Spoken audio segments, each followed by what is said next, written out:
Күздің күңгірт таңы Алматы үстін ауыр ойдай басып тұрған. Аспан сұрғылт, ал қала әдеттегідей қозғалыста болғанымен, Арсеннің жан дүниесінде әлдебір белгісіз тынышсыздық тамыр жая бастаған еді. Ол таңды әдеттегідей бастады. Телефон, хабарламалар, жұмыс. Бәрі қалыпты. Бірақ экранда бұрын болмаған бір белгі пайда болды. Қара фонда жанып тұрған жалғыз ғана сан. 23, 59, 58. Санаулы секундтар азайып бара жатты. Бұл не? Деді Арсен сыбырлап. Ол экранды ашты. Ішінде ештеңе жоқ. Тек таймер. Тоқтаусыз. Түсініксіз. Қорқынышты. Алғашында ол мән бермеді. Қате шығар. Вирус шығар. Телефонды өшіріп қайта қосты. Бірақ таймер жоғалмады. Қайтадан пайда болды. Және тоқтамады. Күн өтті. Арсен жұмыста отыр. Бірақ ойы сол таймерде. Секундтар, минуттар, сағаттар азайып жатыр. Әр сәт бір нәрсені күткендей. Кешке қарай ол мазасыздана бастады. Бұл бір әзіл ме?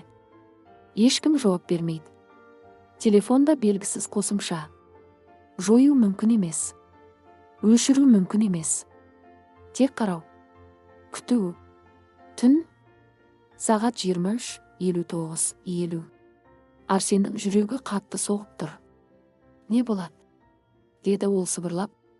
5, 4, 3, 2, 1, 00:00:00. Экран бір сәтке қараңғыланды. Сосын жаңа таймер пайда болды. 47, 59, 59. Арсен аң-таң. Болды ма? Бар болғаны осы ма? Бірақ дәл сол сәтте телефоны шырылдады. Басшысы. Арсен, деді суық үн. Ертеңнен бастап сенің қызметің тоқтатылады. Не? Неге? Компания шешімі. Қысқарту. Қысқа. Қатал. Үкім. Қоңырау үзілді. Арсен орнында қатып қалды. Санасында бір ғана байланыс пайда болды. Таймер.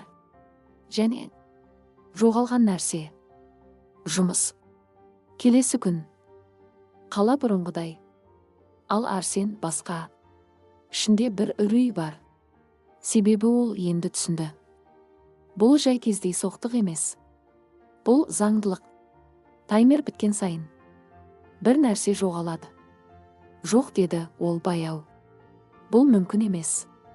Бірақ экрандағы сандар аяусыз азайып бара жатты.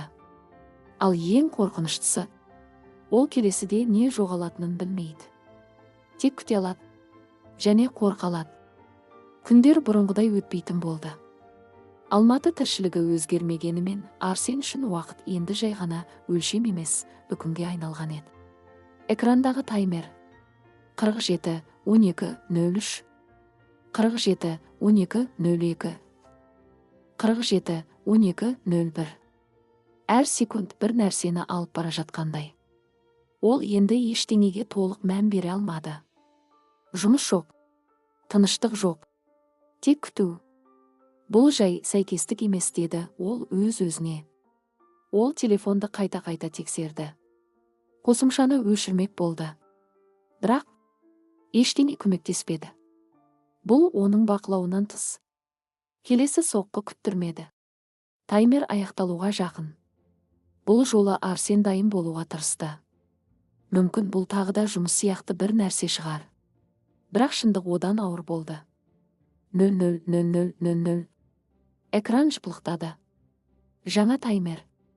35, 59, 59. Сол сәтте оның телефонына хабарлама келді. Жақын досы. Біз енді сөйлеспегеніміз дұрыс. Арсеннің жүрегі шым етті. Не? Неге? Ол дереу қоңырау шалды. Жауап жоқ. Тағы. Ақыры досы көтерді. Не болды? Деді Арсен абыржып. Дауыстың ар жағында салқындық бар еді. Мен сені танымайтын сияқтымын, Арсен. Не айтып тұрсың? Біз бұрын жақын болған шығармыз, бірақ қазір ештеңе сезбеймін. Бұл сөздер түсініксіз. Біреу саған бірдеңе айтты ма? Жоқ, деді досы баяу. Бұл менің шешімім. Қоңырау үзілді. Арсен қабырғаға сүйеніп қалды. Жүрегі ауыр. Бұл мүмкін емес. Бірақ бәрі дәл келіп тұр. Таймер аяқталды. Және ол досын жоғалтты. Келесі күндері қорқыныш күшейе түсті. Арсен енді адамдардан қашатын болды. Жаңа байланыс орнатпайды. Жаңа мүмкіндікке жоламайды. Себебі бәрібір жоғалады. Бұл не ойын? Деді ол ашумен. Кім істеп жатыр мұны? Жауап жоқ. Тек таймер. Бір күні ол күтпеген нәрсені байқады. Қосымшаның ішінде жаңа бөлім пайда болды. Жасырын. Бұрын болмаған. Ол ашты. Ішінде тізім. Атаулар. Күндер. Жоғалған нәрселер. Жұмыс орындалды. Дос орындалды. Арсеннің тынысы тарылды. Жоқ.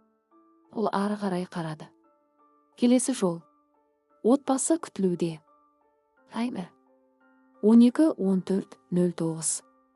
Бұл жолы қорқыныш шынайы болды. Жоқ, болмайды, деді ол даусы дірілдеп. Бұл жай ойын емес. Бұл жүйе. Ауыл сол жүйенің ішінде қалып қойған. Және ең қорқыныштысы, келесі жоғалатын нәрсе. Оның ең жақыны болуы мүмкін еді. Түн қоюланып, Алматы үстін мең-зең тыныштық басқан шақ. Қала шамдары алыстан ғана жылтырап тұр, ал Арсеннің бөлмесінде тек телефон экранының суық жарығы жанып тұр еді. Таймер. 12:02:11. 12:02:10. Әр секунд үкім. Әр дыбыс жүрекке соққы.